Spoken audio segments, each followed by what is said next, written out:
Muy buenas tardes a todos. En primer lugar, agradecemos su participación e interés por esta actividad titulada Cuba en la hora presente, de las mayores protestas y desafíos al régimen cubano. El Consejo Chileno para las Relaciones Internacionales le da la más cordial bienvenida a nuestra expositora de hoy, señora Rosa María Payá, destacada activista y disidente cubana, presidenta de la Red Latinoamericana de Jóvenes por la Democracia y miembro de la campaña Cuba Decide. A continuación, dejo con ustedes a don Hernán Felipe Errázuriz, presidente del Consejo Chileno para las Relaciones Internacionales, que les dará un saludo inicial. Le agradecemos enormemente a Rosa María que nos acompañe, porque ciertamente con ocasión de los acontecimientos en Cuba tiene una demanda notable en medios de comunicación y en otras partes, y nos ha dado el privilegio de participar en esta reunión. Yo quisiera, por primera vez, usted sabe que me carga hacer preguntas en estas reuniones, pero a mí me inquieta especialmente su opinión respecto al bloqueo en Cuba, que afecta a inocentes en algunos aspectos, y también qué espera de la administración Biden. Ambas preguntas se las dejo anticipadas para su exposición o para después que la termine en ese momento. Muchas gracias a todos. Dejo con ustedes a María Acevedo, aparece en pantalla, pero es Rosa María Paya. Adelante. Muchas gracias, don Hernán. Muy buenas tardes a todos. Muchas gracias al Consejo Chile para las Relaciones Internacionales por esta oportunidad, y también especialmente al embajador que facilitó que nos encontráramos. Realmente lo que ha ocurrido tiene pocos precedentes en la historia. Estamos hablando que el domingo 11 de julio en el municipio de San Antonio de los Baños, en el occidente del país, comenzó una protesta multitudinaria de decenas de miles de personas, y en 3 horas esa protesta se había esparcido por todo el país, al menos 45 entre pueblos y ciudades, y eso es acorde a los registros de nuestra fundación. Otras instituciones dan más pueblos y más ciudades en los que también hubo protestas el 11 de julio. En 3 horas el país entero estaba en la calle con una demanda básica, y es libertad, gritando patria y vida, que se ha convertido no solo en un eslogan, sino en un himno cubano, porque surge a partir de una canción precisamente dedicada a la libertad de Cuba, que ha sido muy famosa en los últimos años, y muy popular dentro y fuera de la isla. Y para nosotros, en tanto pueblo cubano, ¿no? En tanto nación cubana que vive dentro y fuera de la isla, esta manifestación popular así de masiva y así de transversal en el sentido territorial, o sea, desde Pinal del Río hasta Guantánamo, hubo protestas que se continuaron con los días, aunque la militarización ha sido tremenda, y de eso hablaremos en los próximos minutos. Y también la transversalidad que estaba representada en la sociedad cubana que estaba allá afuera, ¿no? Sobre todo, y por supuesto, el rol protagónico lo tienen los jóvenes y los muy jóvenes. Adolescentes y preadolescentes estaban en las calles, pero todas las generaciones estaban en las calles, ¿no? Estoy segura de que han visto fotos, han visto videos. Había ancianos en la calle, y había jóvenes, y había adultos jóvenes, y había adultos mayores. Estas protestas fueron, digamos, la expresión final de una serie de asuntos acuciantes que está viviendo la sociedad cubana, que catalizaron este proceso. Pero yo creo que es importante que ustedes sepan que, a pesar de que a buena parte del mundo y de Cuba la sorprendió estas protestas masivas que estaban demandando libertad y el fin de la dictadura, directamente abajo la dictadura, en realidad no son las primeras en nuestro país en este año. Solamente entre enero y junio de este año se registraron más de 1.100 protestas en las calles cubanas, y realmente para algunos de nosotros la pregunta es cómo no pasó antes, y no solamente cómo no pasaron antes las protestas, sino también la situación que ha catalizado todo este proceso y la grave crisis que está viviendo nuestro país. ¿Por qué también? Cómo de alguna manera estábamos esperando este colapso desde bastante antes. Ale, yo creo que tú tienes algunas imágenes de los mapas donde que muestran en el territorio nacional en cuántos lugares hubo protestas, y también la gráfica desde septiembre del año pasado, cómo empezaron las protestas hasta en junio, por ejemplo, el número de protestas registradas fue de 250, en julio es 584, ¿no? Más del doble. Antes de entrar porque hasta aquí quizás el hecho de que el pueblo cubano masivamente, estamos hablando de cientos de miles de cubanos, hayan salido a las calles hasta ese punto de la noticia, para los cubanos esa es la mejor noticia que hemos tenido en más de 60 años, ¿no? La otra cara de la moneda ha sido la reacción del Estado, la brutal represión con la que se han intentado apagar las protestas, los centros de tortura de los que ya tenemos conocimiento, y toda la brutalización que ha venido en respuesta a esta expresión tan genuina y en muchos sentidos, tan espontánea, tan orgánica del pueblo cubano. Pero quizás ustedes están interesados en escuchar un poco sobre digamos, los catalíticos de este proceso, y es que la realidad cubana es de un empobrecimiento cada vez mayor. Muchas familias cubanas viven en la miseria. En Cuba no hay medicinas, en Cuba no hay alimentos, en Cuba, en medio de la crisis, se intentó y se llevó a cabo una reforma monetaria que en realidad lo que hizo fue disminuir casi 4 veces la ya precaria capacidad adquisitiva de las familias cubanas, disparar la inflación y crear un segundo apartheid, que es el de los cubanos que tienen acceso a divisas, que son básicamente los cubanos a los que las familias en el extranjero les ponen dinero en algunas tarjetas que en realidad lo que acumulan son puntos, y esos puntos los pueden intercambiar en algunas tiendas. La mayoría de los cubanos no puede acceder a esas tiendas. En esas tiendas se venden productos de primera necesidad que no se encuentran en ningún otro lugar, así que ustedes se pueden imaginar el mercado negro que esto ha generado, la inflación que ha generado, y la realidad de simplemente incapacidad para acceder a medicinas y a productos básicos de una gran parte del pueblo cubano. Nosotros teníamos una gráfica que no sé si podemos mostrar, de cómo ha variado el PIB cubano en los últimos 2 años, digamos desde el 2014 hasta el 2018, se mantuvo más o menos igual, creciendo en promedio en un 1%, lo cual es bastante bajo ya para la realidad cubana, pero en los últimos 2 años la caída ha sido de más de 11 puntos, ¿no? Solamente en lo que va del 2020 la caída es de 10.9.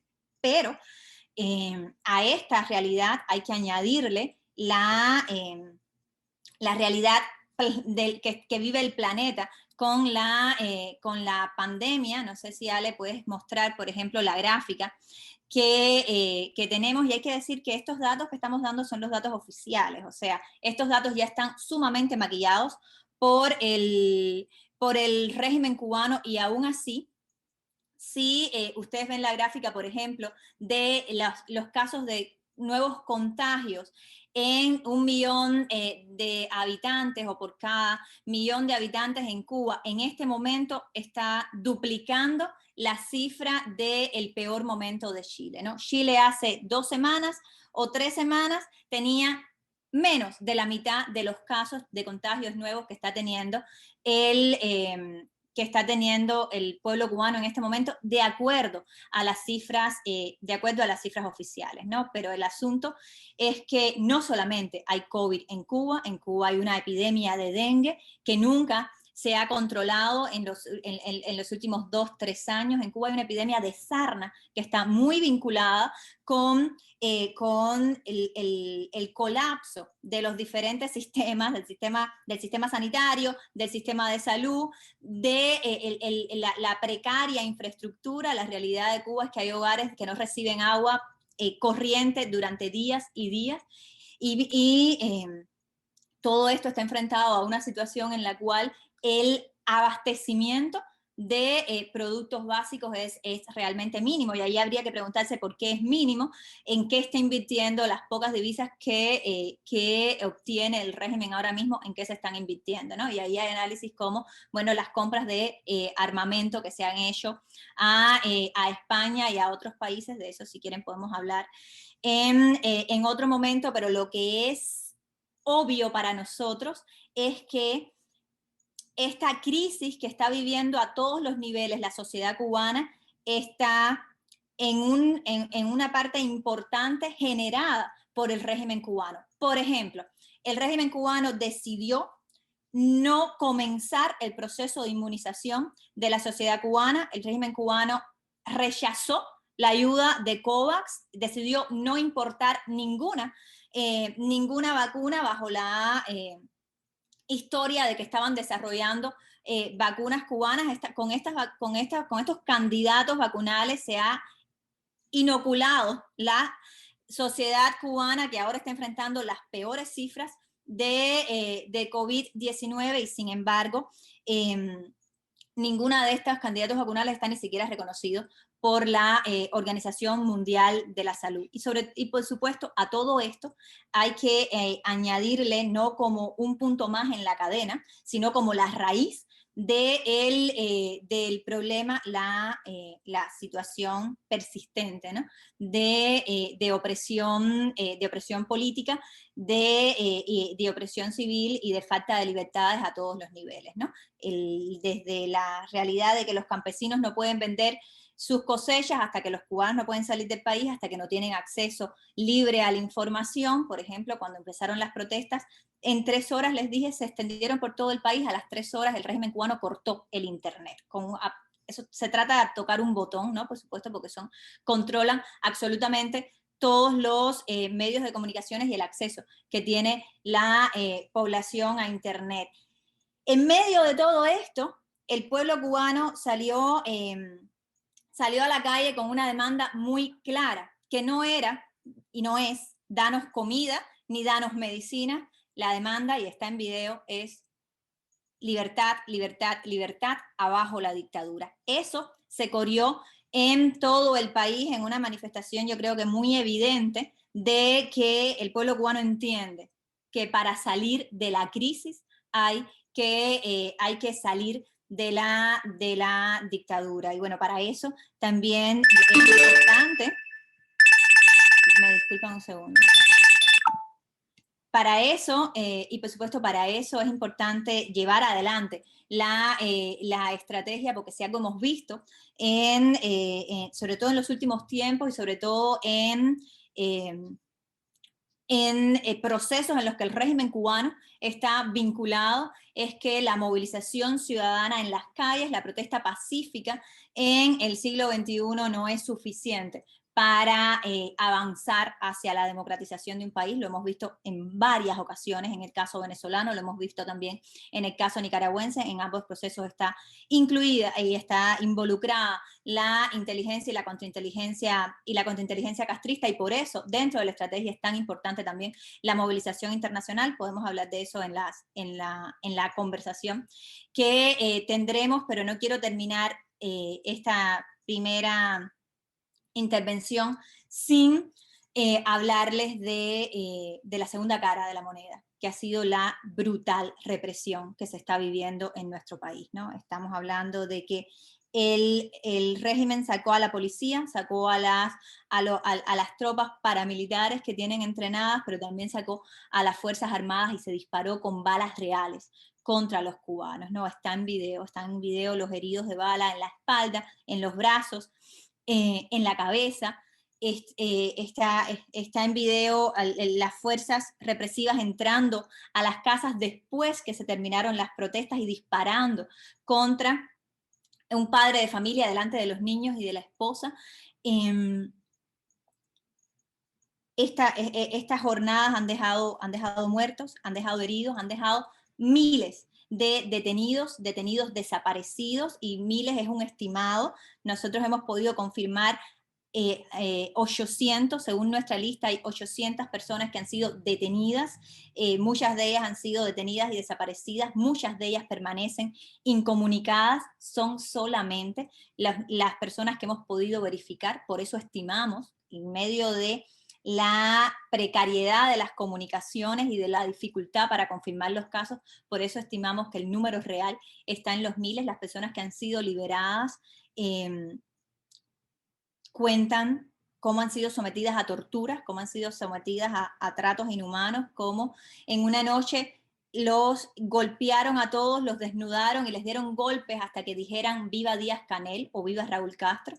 Las expresiones que usaban contra ellos es la revolución tiene derecho a defenderse y ustedes no son ni personas. Estoy citando a algunas de las víctimas, con lo cual la necesidad de solidaridad internacional efectiva, de acciones de parte de la comunidad internacional en este momento es urgente. Me preguntaban por qué esperamos del gobierno de los Estados Unidos, y también esperamos, ¿no?, por supuesto, de las naciones miembros de la Organización de Estados Americanos, también esperamos solidaridad de Chile. De hecho, agradecemos mucho el comunicado que sacó la Cancillería chilena, y también los animamos a tomar acciones más concretas, ¿no? Específicamente, de parte del gobierno de los Estados Unidos, la invitación al presidente Biden ha sido que use su liderazgo internacional para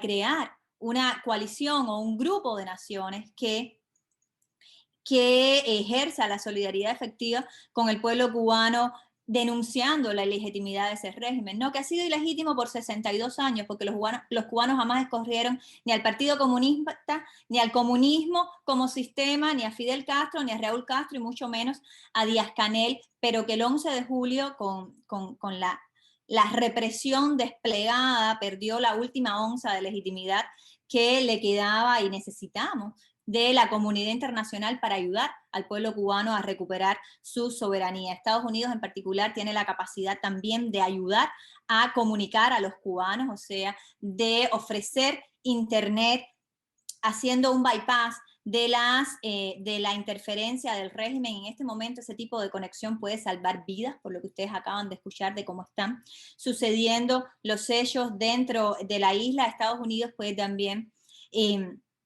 llevar de manera más efectiva y más expandida las sanciones individuales, o sea, las sanciones contra los individuos, contra las personas que han estado involucradas en la represión. Díaz-Canel llamó en televisión nacional, llamó al combate contra el pueblo cubano, esa fue su frase, lo estoy citando, y la Constitución cubana da permiso a cualquier ciudadano, en principio, a usar las armas contra cualquiera que quiera cambiar el sistema, y esto es textual, artículo 4 de la Constitución impuesta en Cuba desde el 2019, y eso es lo que están haciendo, usando las armas contra ciudadanos desarmados. Por tanto, a estos criminales hay que sancionarlos, y también, por supuesto, hay que tomar proponemos al gobierno de los Estados Unidos tomar un enfoque amplio de la situación, basarse, por ejemplo, en la experiencia sudafricana y aplicar los principios globales Sullivan a las compañías que todavía tienen relación con el régimen cubano, tratando de impedir que se dediquen a enriquecer al régimen y que formen parte de la cadena de violaciones de derechos humanos en Cuba. Dentro de la OEA hay muchos pasos que se pueden dar.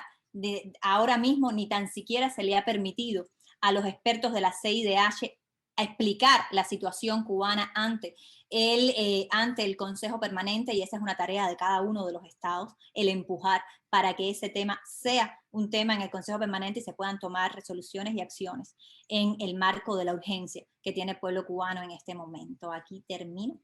Y sé que se quedan muchos temas, pero estoy feliz de responder preguntas.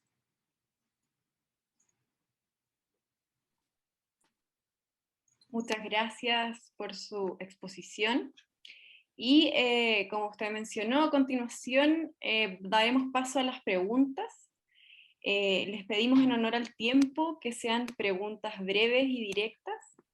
Y para comenzar queremos invitar al señor Roberto Ampuero, quien a pesar de la diferencia de 6 horas que tenemos con España, ha querido estar presente hoy, lo que además le agradecemos cordialmente. Muy buenas noches Rosa María. Buenas noches A todos desde Madrid. Quiero ser muy preciso. ¿Ven ustedes que exista alguna diferencia entre el apoyo que entrega a La Habana, Moscú y Beijing? ¿Hay diferencias? ¿Difieren en alguna medida? Y lo otro es con respecto a la Unión Europea. ¿Cómo ven la reacción, la posición de la Unión Europea frente a lo que empezó a ocurrir en Cuba a partir del 11 de julio? Muchas gracias, Rosa María. Muchas gracias, embajador. Qué gusto saludarte nuevamente.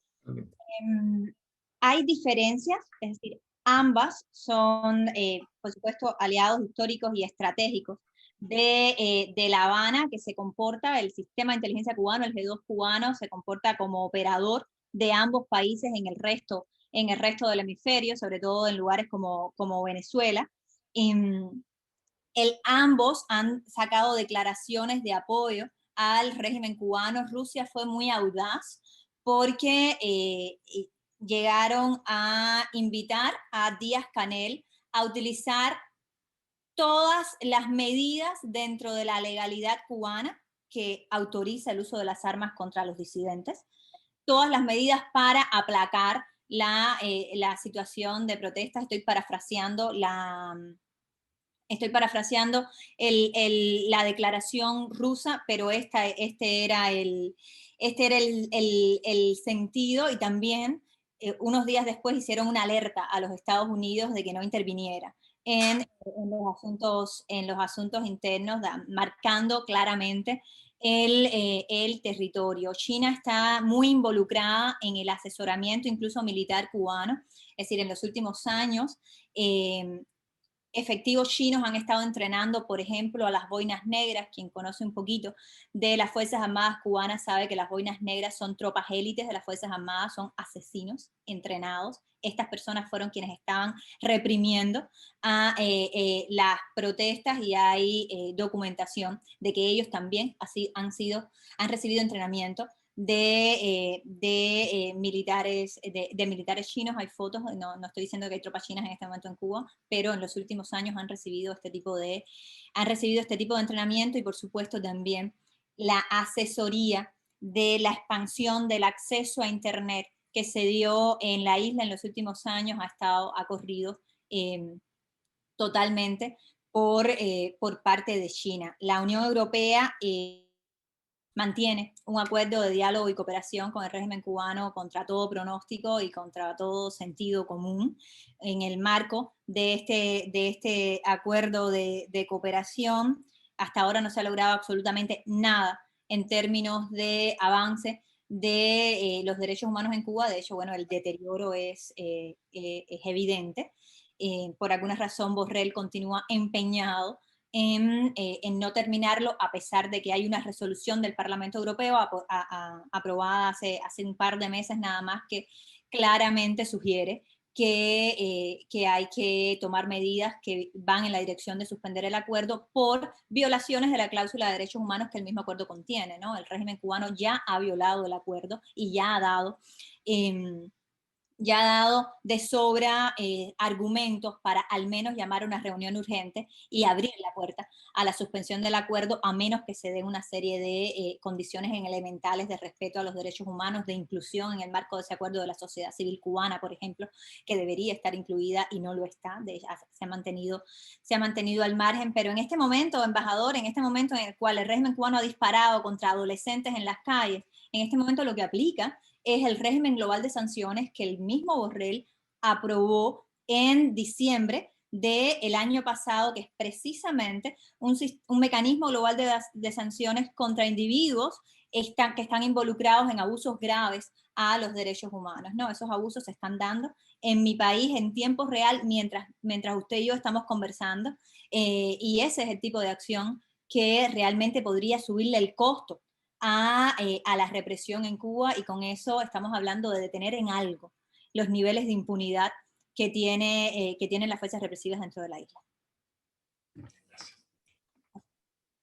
Muchas gracias. La siguiente pregunta la realizará el señor Eduardo Frei Ruiz-Tagle, expresidente de Chile.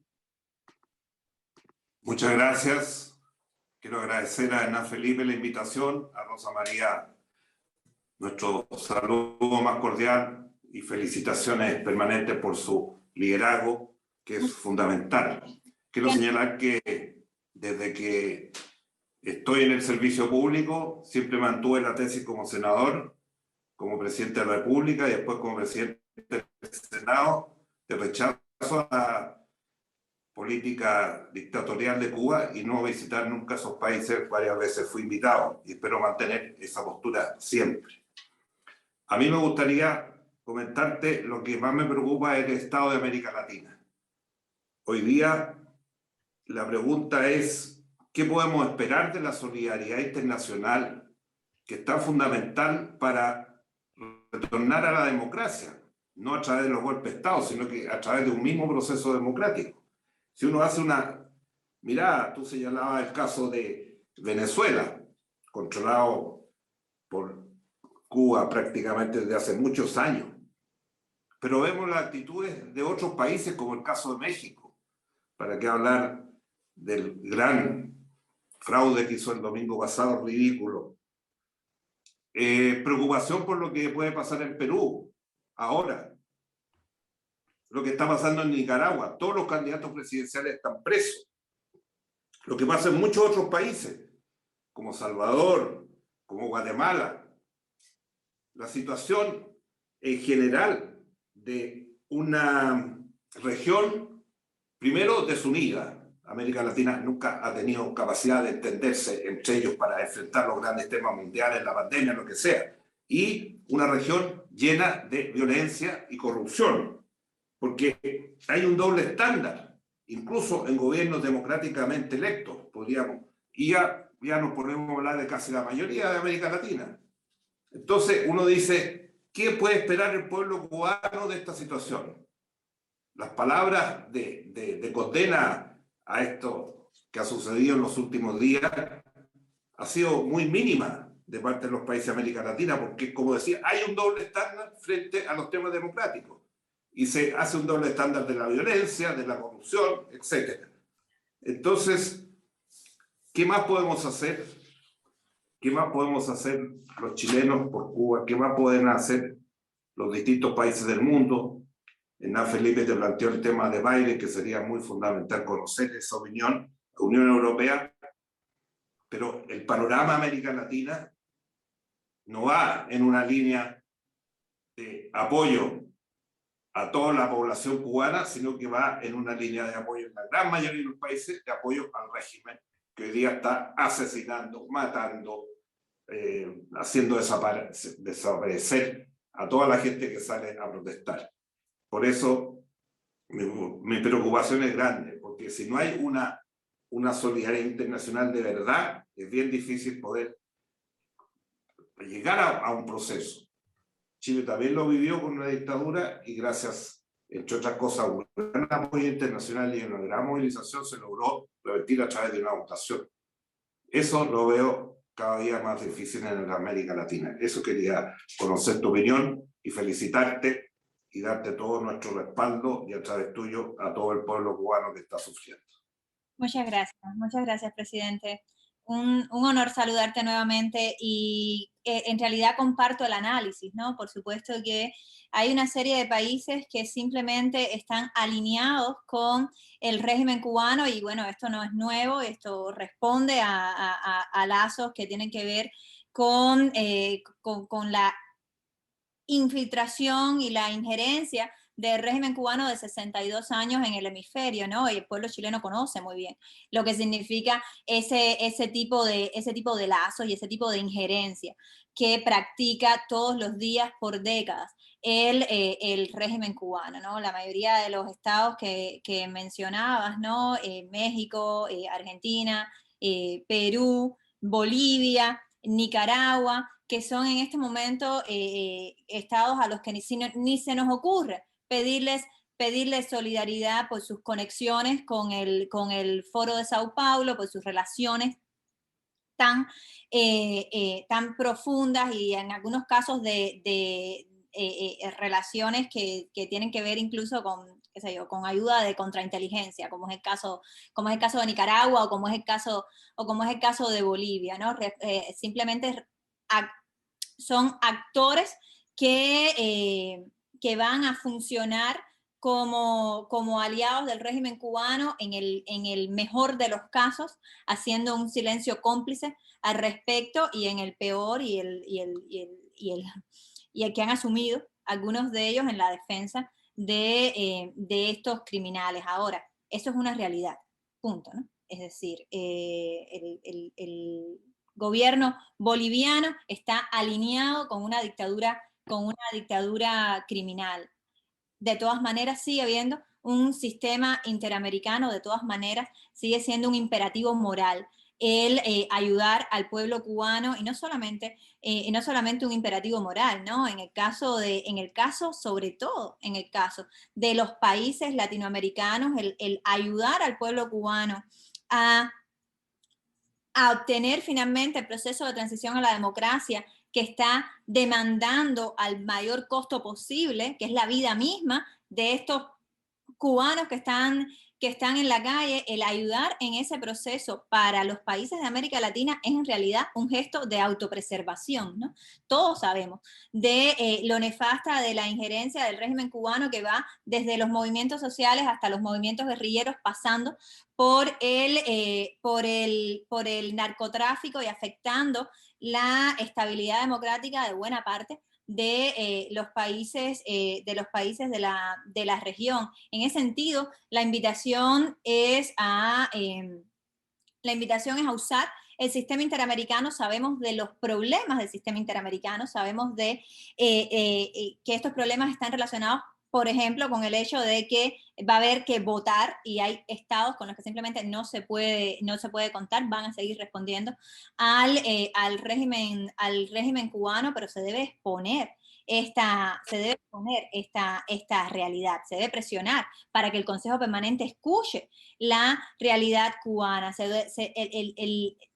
Los Estados miembros de la OEA todavía tienen la responsabilidad de proteger a los pueblos de las Américas. El pueblo cubano sigue siendo parte de la OEA. De hecho, hace unos meses, cuando invitábamos a la sociedad civil cubana, y es un documento que me encantaría compartir con todos ustedes, cuando invitábamos a la sociedad civil cubana a exponer sus propuestas para los Estados miembros de la OEA, una de las propuestas más repetidas era precisamente comenzar a debatir en el Consejo Permanente una posible activación del TIAR en el caso cubano. Sabemos de los obstáculos que eso tiene en términos de, es una organización de estados y cada voto cuenta, ¿no? Pero eso no es una razón para no exponer en ese marco la situación cubana y para no proponer en ese marco, por ejemplo, medidas similares a la que le estamos pidiendo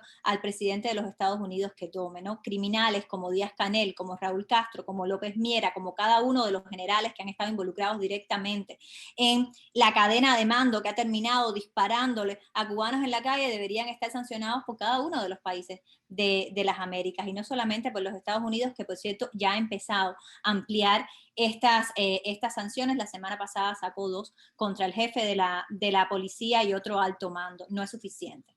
No es suficiente. Yo creo que hay una gran oportunidad que tiene América Latina en este momento, también lo tiene Estados Unidos.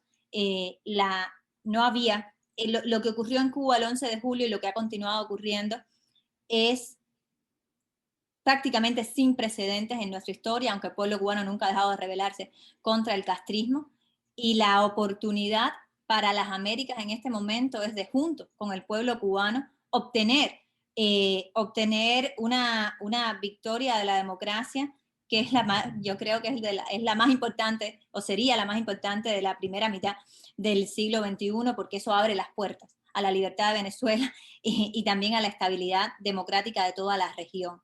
Siguen teniendo las conexiones que tienen en América Latina, siguen teniendo el aparato de inteligencia más poderoso del hemisferio, en mi opinión, siguen teniendo una capacidad represiva intacta, pero pocas veces o nunca ha estado el régimen cubano tan vulnerable como lo está en este momento. Fidel Castro no está, Hugo Chávez no está, la situación económica es sumamente precaria, tienen un problema de flujo de efectivo evidente y tienen a un pueblo exigiéndoles que se vayan.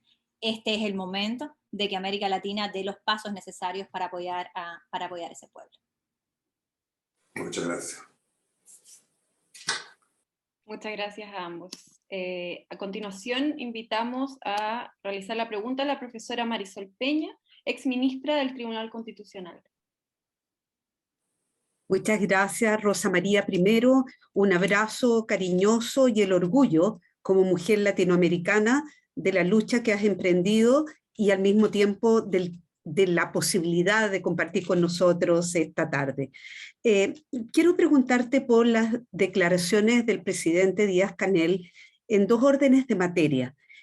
Por un lado, el presidente responsabiliza nuevamente, una vez más, podríamos decir, a Estados Unidos de las situaciones de carencia del pueblo cubano e incluso de aquellas situaciones de agravamiento en el trato de la pandemia respecto de los cubanos.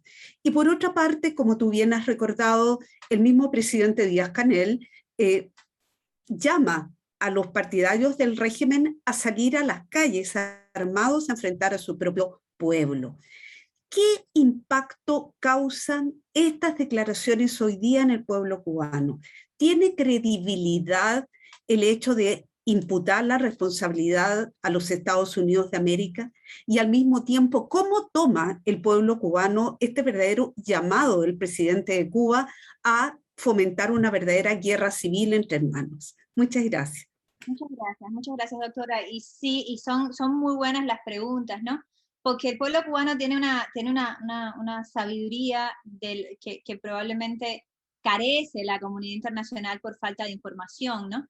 Y cuando Díaz-Canel llama al combate, el pueblo cubano sabe que no se trata de una guerra civil, se trata de los militares golpeando al pueblo. De hecho, desde los primeros momentos de las protestas, los militares cubanos estaban vestidos de civil, vistieron a las fuerzas represivas de paisanos, y los armaron con bates y con piedras para reprimir, y estamos hablando de personas entrenadas para esto, ¿no? Estamos hablando de las boinas negras, esas mismas tropas de élite de las Fuerzas Armadas, disfrazadas de civiles reprimiendo. Por eso muchas de las fotos, hay policías porque no pudieron evitar a los uniformados reprimiendo, pero también hay personas vestidas de civil aplicando técnicas de karate y llaves especializadas contra los muchachitos que estaban gritando libertad en las calles, ¿no? Y esto es importante que se sepa, porque no fueron los vecinos quienes salieron a reprimir a los vecinos,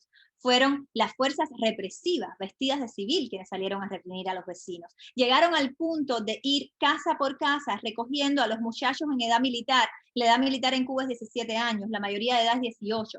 Se llevaban a los muchachos, o sea, se llevaban a los niños, los vestían de policías en algunos casos y los mandaban a reprimir. En otros casos les daban palos y los forzaban a reprimir. Los muchachos que dijeran que no querían se enfrentaban a ser condenados de manera sumaria por el cargo de desobediencia. Eso estaba pasando en mi país el día 12, el día 13, el día 14 de julio, eso está pasando hasta este momento, ¿no? La sabiduría del pueblo cubano también da para saber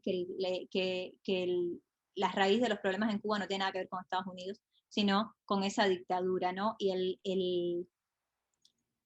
el ejemplo más ilustrativo de lo que estoy diciendo es que la gente no estaba en la calle diciendo abajo el embargo, estaba en la calle diciendo abajo la dictadura.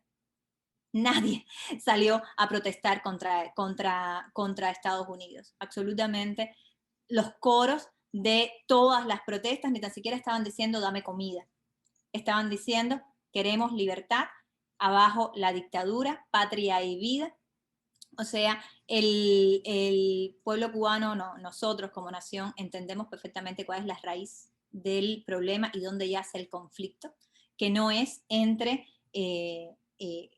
nuestra nación y ninguna nación extranjera, es entre una mafia que se ha adueñado del país los últimos 62 años y que ha secuestrado todas las libertades y todos los derechos del pueblo cubano, que perfectamente es capaz de producir alimentos, medicinas, edificios, lo que haya que producir. El único problema es que esa dictadura no se lo permite. Muchas gracias. A continuación, le damos la palabra al señor Sergio Muñoz Riveros, que es columnista, cientista político y destacado analista internacional.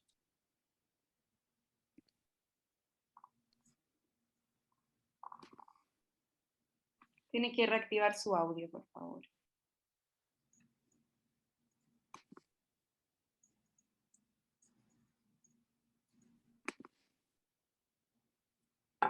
Bueno, sigamos con la siguiente pregunta entonces, que está a cargo de la señora Tamara Betiquian, que es periodista y analista internacional. Hola, buenas tardes. Rosa María, quería enviarte un saludo, pero muy, muy afectuoso, con mucha admiración por la valentía que has mostrado en toda esta cruzada por la libertad en Cuba. Y tu padre fue un ejemplo de esa lucha y te felicito por seguir su camino. Tus palabras han sido bastante completas sobre la situación que están viviendo. Uno ha visto con mucha emoción realmente cómo los jóvenes han salido a la calle, cómo se han inmolado por la libertad de Cuba, pero uno ve con cierta desazón que no avanza en eso. Tú has pintado un panorama más o menos triste sobre Latinoamérica, lo mismo hizo el presidente Frei, y lo que pasa en la OEA, y uno ve que, como tú mencionaste, la mafia que se adueñó de tu país, no tienen ningún interés en moverse, y quizás, no sé, por la fuerza, sería una posibilidad, pero nadie va a estar dispuesto a hacer un Irak o un Afganistán de Cuba, menos entre hermanos, etc. Entonces uno ve con bastante preocupación de que la salida es muy complicada. Uno ve que Raúl Castro, apenas ocurre un problema, aparece Raúl Castro como el símbolo de la revolución.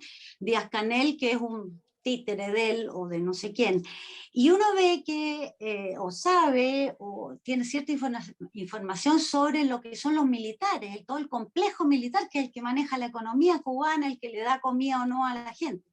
Entonces, vuelvo a los jóvenes, esos jóvenes que tienen a sus hermanos, a sus amigos en Miami, por ejemplo, que son los que han movido toda esta cosa con la música, que anima tanto. Y,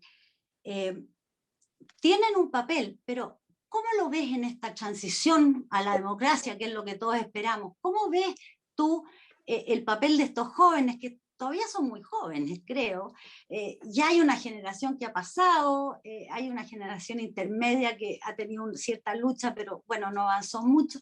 ¿Cómo te imaginas tú la transición? Esa sería mi pregunta, bien complicada, creo, y tú ya has contestado de alguna manera, pero ¿cómo la ves en concreto?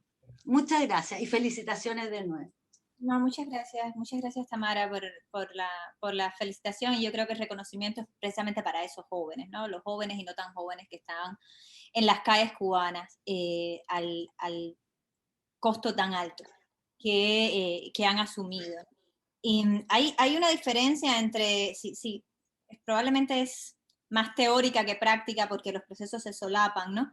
Pero hay un punto que tiene que ver con la liberación y otro que tiene que ver con la democratización, ¿no? Y un proceso de transición que no pasa de un día para otro, ¿no? Y que está muy bien estudiado, y bueno, pues los chilenos tuvieron un proceso de transición democrática, y de hecho algunos de tus compatriotas han estado asesorando, por ejemplo, los programas transitorios que tiene la oposición. De seguro el del Movimiento Cristiano de Liberación, que fue la organización que fundó mi padre, está asesorado por algunos de tus compatriotas chilenos y también españoles que vivieron un proceso de transición, y en ese proceso no hay mucho espacio para la improvisación, ¿no? En el caso de Cuba, y cuando se viene del comunismo, ¿no? Donde es venir de la nada, bueno, pues tienen que entrar en vigor leyes transitorias de asociación, incluso una ley electoral que permita constituir una asamblea constituyente. Tiene que haber un proceso de justicia transicional paralela, tiene que haber un proceso de recuperación de la economía paralelo. Todo esto está digamos, existe en papel y ha estado pensado por la nación cubana, que repito, vive dentro y vive fuera de la isla por mucho tiempo, ¿no? Ahora, todo esto es posible en la medida en la que el proceso de liberación es un hecho, ¿no? Y los pasos que se requieren en ese proceso de transición también son posibles en la medida en la que la ciudadanía de hecho está empoderada para hacerlo, y no es un cambio fraude, como por ejemplo el cambio de Raúl a Díaz-Canel, ¿no? Que no existe, ¿no? Que simplemente es un títere de la dictadura, y ahí tenemos que estar muy conscientes de que el régimen cubano tiene en su proyección la de vender una imagen de cambio que en realidad no es un cambio para nada, ¿no? Y hasta ahora ha hecho esa venta con Díaz-Canel, pero podría ser una venta todavía más audaz sin en realidad cambiar nada. Y por eso desde Cuba Decide nosotros proponemos una herramienta democrática que, bueno, no es para nada extraña para el pueblo chileno, que es precisamente el plebiscito, para cambiar el sistema, pero más que para cambiar el sistema, que es la consecuencia, digamos, mecánica de un plebiscito sobre elecciones libres en Cuba, es precisamente para cambiar el sujeto que toma la decisión, que no deben ser ni los militares cubanos, que están totalmente bajo el aparato de inteligencia cubana, o sea, que forman parte de la mafia que ha estado reprimiendo al pueblo cubano, ni Raúl Castro, ni la oposición, sino la ciudadanía cubana, esa que en más de 70 años no ha tenido la posibilidad de hacer elecciones libres, justas y plurales. Y ustedes dirán, un plebiscito, estás loca, si están matando a la gente en las calles, ¿no? Por supuesto que el plebiscito o la herramienta democrática que sea no es más que eso, ¿no? Una herramienta para hacer ese cambio ordenado. En realidad, la estrategia tiene que ver con poder construir la monumental cantidad de presión que hay que construir sobre esos criminales para que no les quede otro remedio que someterse a la voluntad soberana de la ciudadanía con condiciones muy específicas que harían imposible la continuidad del totalitarismo y que están más que estudiadas, ¿no? ¿Cómo llegamos a construir esa cantidad de presión? Bueno, número uno, con lo que pasó en Cuba el 11 de julio, ¿no? Con la movilización de los cubanos en las calles, y la lucha pacífica no violenta es lo único que nos queda, porque la legalidad del comunismo está totalmente cerrada, de forma tal que ya tú no puedes usar el sistema contra el sistema, como fue posible en otros lugares, ¿no? Pero esto tiene que ir acompañado de la comunidad internacional, y la comunidad internacional y los pueblos de las Américas, los que queden decentes, me refiero a los gobiernos, por supuesto, no a los pueblos, pero los gobiernos de las Américas que además son conscientes del peligro que significa para la estabilidad democrática de sus naciones la sobrevivencia del régimen cubano, y los Estados Unidos y también la Unión Europea tienen que estar listos para convertirse en la amenaza creíble en las cabezas de esos mafiosos que están en el poder. La buena noticia por increíble que parezca, es que esos que están en el poder en este momento están más vulnerables de lo que han estado en 62 años, que se acabó el simbolismo, ¿no? Y el 11 de julio quitó la última, digamos, la última máscara que les quedaba, ¿no? Son una dictadura militar en el poder, con un grupito de octogenarios que se está muriendo, por cierto. En los últimos 10 días han muerto misteriosamente 6 generales cubanos, que también habla de las pugnas que pueden estar teniendo lugar ahí adentro. En este momento que tienen una situación económica altamente precaria, que tienen una situación social altamente hostil hacia ellos, una ciudadanía que está demandando el cambio. Bueno, la comunidad internacional le toca también hacer su parte. Ahora mismo es más la posibilidad de erguirse en esa amenaza y las acciones a tomar para que esa amenaza sea creíble, como las sanciones, como el repudio internacional, como el aislamiento diplomático, como el subirle el costo a la represión y otras dentro del derecho internacional. Ahora mismo todas esas acciones tienen mayor posibilidad de ser efectivas que las que tenían, por ejemplo, hace 5 años o hace 10 años con Hugo Chávez y con Fidel Castro vivo. Muchas gracias. Okay. Bueno, entonces ahora sí vamos con el señor Sergio Muñoz, que es columnista, científico político y analista internacional. Gracias, muchas gracias. Saludos, Rosa María.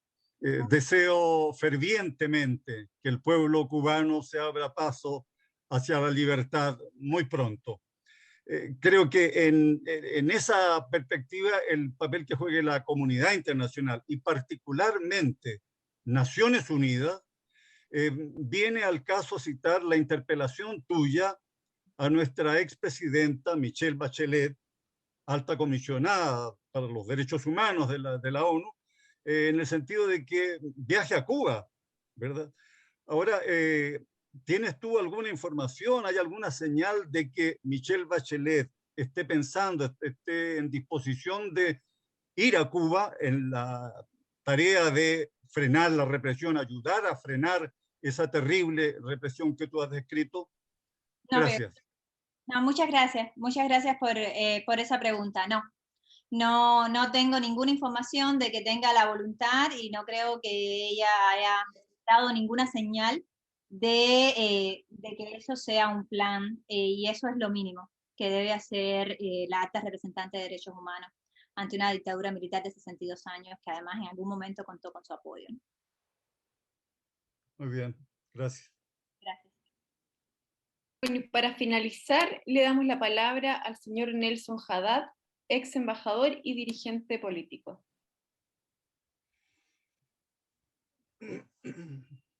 Buenas tardes a todos.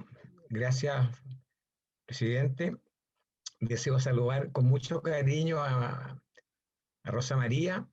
Le mando un fuerte abrazo virtual desde Santiago. Espero que pueda en algún momento viajar nuevamente para poderla recibir como corresponde. Sí, Rosa María, yo quería hacerte más bien algunas consultas y preguntas sobre un poco la sensación térmica, porque realmente para nosotros lo acontecido el 11 de julio fue conmovedor. Además, absolutamente imprevisible. Después de 60 años de una dictadura monolítica, por primera vez veíamos los manifestantes protestando pacíficamente, especialmente los jóvenes, y repitiendo las consignas que tú has dicho. Abajo la dictadura, queremos libertad, queremos democracia, vida y patria. O sea, son frases que han quedado, yo diría, en el granito. Entonces, yo te pregunto, sin ánimo de ser voluntarista, ¿tú consideras, con el conocimiento tuyo del interior de la isla, ¿tú crees que podemos pensar que el régimen cubano está pasando por un momento de vulnerabilidad, en el sentido de que está observando un proceso de emergencia de una nueva oposición que es capaz de salir a la calle, que ha perdido el miedo, que está dispuesta a enfrentar la represión y que en definitiva está siendo apoyada de alguna manera por el mundo cultural, artistas como Silvio Rodríguez, Pablo Milanés, que han estado históricamente con la dictadura. Ellos han reclamado por la represión y han pedido el legítimo derecho del pueblo cubano de manifestarse. Entonces, la pregunta tiende a considerar si tú estás pensando en que está emergiendo un nuevo ciclo político en Cuba frente a un proceso de cambios al interior de la sociedad cubana, en que están los artistas, están los jóvenes, está el pueblo cubano, que puede ser capaz, creo yo, en algún momento de abrir un espacio para un cauce transicional con el régimen cubano para restaurar la democracia? Muchas gracias por esta pregunta, embajador, y yo creo que la respuesta es absolutamente sí, es decir, en dos direcciones, ¿no? La primera es que las señales de vulnerabilidad del régimen cubano están dadas, ¿no? Están ahí, no solamente por la mala situación económica que están atravesando, y siempre hay que decir, esta situación económica es la que expresa el Estado en su manifestación más pública, ¿no? Los bolsillos de los mafiosos que están en el poder en Cuba, su profundidad es desconocida, ¿no? Para nosotros, pero puede ser muy grande, ¿no? Pero hay a pesar de todos los apoyos que les quedan, ¿no? Por supuesto, a pesar de estructuras tan eficientes en sus resultados como el Foro de Sao Paulo, por ejemplo. A pesar de que la capacidad represiva, si no está intacta, es todavía altamente eficiente, de que tienen las armas y de que las están usando, y que contra un pueblo desarmado el efecto es el que estamos viendo, ¿no? La militarización total del país, y han forzado a que prácticamente no se pueda mover nadie dentro de la isla. De todas maneras, esa situación no es sostenible en el tiempo, al menos no es eternamente sostenible, pero por supuesto los pueblos también se cansan, ¿no? Los seres humanos, las familias que componen la sociedad y que han estado tan agredidas en las últimas semanas también tienen, digamos, también tienen un tiempo límite para mantener esta movilización ciudadana al nivel tan transversal que existe, ¿no? Yo creo que, por ejemplo, las limitaciones que desde los Estados Unidos han venido hacia las empresas militares cubanas, que son la fuente de abastecimiento de la represión en Cuba, también han hecho su mella en el régimen cubano y forman parte del cóctel de factores que ha llevado a este régimen al estado de vulnerabilidad en el que está. Hay que añadir ahí simplemente el desgaste biológico también, ¿no? Y el hecho de que Fidel Castro se murió y Raúl Castro tiene 90 años y el resto de los generales históricos están en la misma línea, pero el más importante de todos esos factores es la pérdida del miedo del pueblo cubano, ¿no? En las calles, me faltó uno de los coros que se repetían en las calles, y era: no tenemos miedo. Esa es la mejor noticia que los cubanos hemos tenido en 62 años. Y ese miedo es la columna vertebral del régimen. Ahora mismo se está desintegrando, está resquebrajada. No estoy siendo triunfalista, tienen las armas, las están usando. Y el mundo ya vivió Tiananmen, y ya vivió 1 millón de venezolanos en las calles, y ya vivió los tanques pasando por arriba de los cuerpos de esos venezolanos. Ya lo hemos visto, de qué son capaces los totalitarismos comunistas y de qué es capaz el régimen cubano. Ahora, la situación es propicia para actuar y el pueblo cubano está poniendo su parte, ¿no? Sería una pérdida imperdonable, sobre todo para América Latina, dejar pasar esta oportunidad. No quiero evadir la pregunta sobre el embargo, y solo quiero dar un par de datos, digamos, ¿no? Estados Unidos es el noveno comercial de Cuba, aún con el embargo. Hay una excepción para productos como alimentos, medicamentos, supplies médicos, o sea, equipos médicos. El régimen cubano ha decidido en muchos casos no importar estos productos de parte de los Estados Unidos, y nosotros tuvimos una experiencia muy concreta a finales del año pasado, cuando hicimos una colecta masiva de medicamentos, de productos de higiene, de comida, y la enviamos hacia la isla a través de iglesias que son las únicas.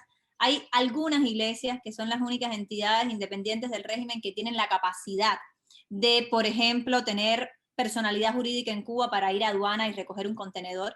Nosotros enviamos varios contenedores a la isla, logramos ponerlos en el puerto de Mariel, y el régimen cubano simplemente se los robó. Y le dijo a la iglesia que estaban decomisados en medio de la peor crisis que está viviendo nuestro país. Nosotros, le digo la experiencia personal porque lo hicimos nosotros mismos, no tuvimos absolutamente ningún problema con las autoridades norteamericanas para hacer envío de todos estos productos hacia la isla. De hecho, hay una excepción a todos estos productos y hay una excepción a la ayuda, a la ayuda humanitaria, con lo cual el mayor obstáculo que vive el pueblo cubano ahora mismo, incluso para la adquisición de estos productos y de la ayuda humanitaria, es el propio régimen. Habiendo dicho esto, ha sido históricamente el argumento que se usa para poner en el medio entre la solidaridad internacional y el pueblo cubano, ¿no? Lo que me parece a mí un argumento muy injusto con el pueblo cubano, pero esa es una realidad que no podemos ignorar, y habría que analizar en ese sentido cuán efectivo es, ¿no? Gracias a todas las preguntas realizadas y, por supuesto, las respuestas de nuestra invitada de hoy, la señora Rosa María Payá, y por tan importante mensaje que nos entregó hoy. Para finalizar, dejo con ustedes a don Hernán Felipe Errázuriz, presidente del Consejo, quien quiere entregarles unas palabras de cierre de este encuentro. Bueno, muchas gracias. En realidad, sus palabras son de esperanza, las compartimos. Muchas gracias por su liderazgo. En realidad, la felicito por lo que está haciendo y cómo está enfrentando esta trágica situación del pueblo cubano, a la cual muchos nos sumamos, y que ojalá sea más persistente la reacción interna, porque vemos que como que se ha descomprimido a los pocos días de haberse hecho estas manifestaciones históricas, pero sus palabras son de esperanza, y el entusiasmo que tiene por su causa realmente es notable. Y por último, sé que son días de mucha demanda a su participación en otros programas y que he tenido la deferencia de sumarse a nuestra reunión. Muchas gracias y la mejor suerte para todo lo que usted está haciendo. Con mucho gusto. Muchas gracias por la oportunidad.